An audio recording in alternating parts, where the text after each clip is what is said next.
আসসালামু আলাইকুম। মিমিস কিচেনে আপনাদেরকে আরও একবার স্বাগত জানাই। আশা করছি সবাই ভালো আছেন। কাঁঠালের রসের তৈরি পোয়া পিঠা।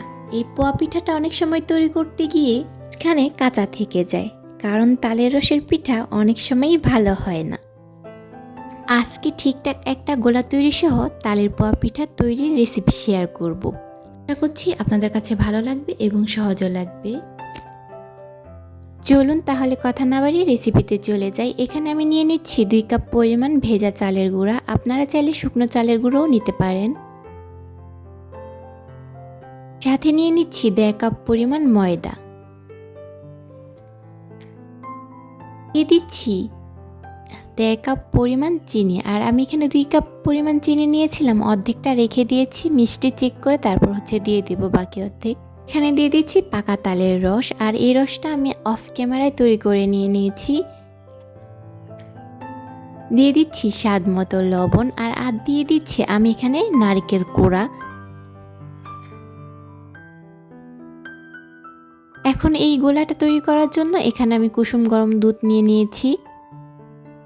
গোলাটা তৈরি করার সময় কিন্তু কুসুম গরম দুধ দিয়েই গোলাটা তৈরি করে নিতে হবে। এখন আমি 1 কাপ পরিমাণ কুসুম গরম দুধ দিয়ে গোলাটা তৈরি করে নিয়েছি, কিন্তু আমার পরবর্তীতে আরও 1 কাপ লেগেছে।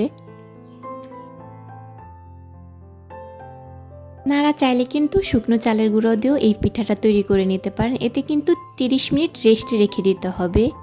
গোলাটা তৈরি করার সময় যদি গোলাটা ঠিকঠাক মতো তৈরি না হয় তাহলে কিন্তু পিঠাও ফুলবে না, আর ভিতরটাও কাঁচা থেকে যাবে।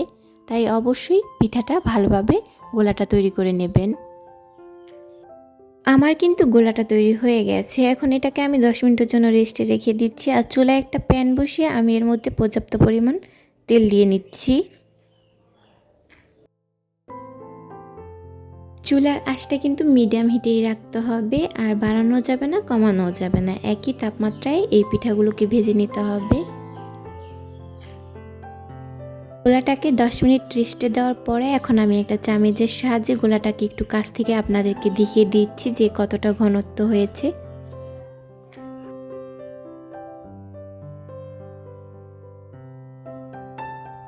এখন আমি পিঠাগুলোকে তেলের মধ্যে দিয়ে ভেজে নেব।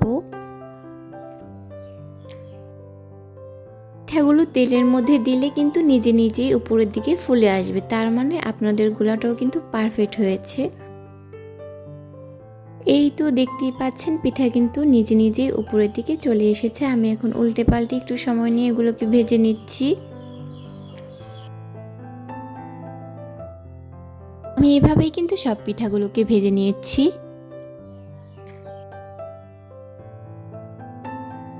তালের এই সিজনে একবার হলো বাসায় এই পোয়া পিঠাটা তৈরি করে দেখবেন, আর অবশ্যই তৈরি করলে আমার কমেন্টে এসে কমেন্ট করে যাবেন। দেখতেও যেমন সুন্দর, আর খেতে কি বলবো, খেতে কিন্তু দারুণ হয়েছিল। রেসিপিটা ভালো লাগলে প্লিজ চ্যানেলটাকে সাবস্ক্রাইব করে পাশে থাকা বেল বাটনটি অন করে রাখতে পারেন, এতে করে সবার আগে নোটিফিকেশন পেয়ে যাবেন।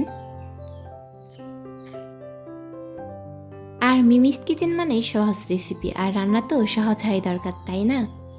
সবাই ভালো থাকবেন, সুস্থ থাকবেন, মিমিস কিচেনের সাথেই থাকবেন। আল্লাহ হাফেজ।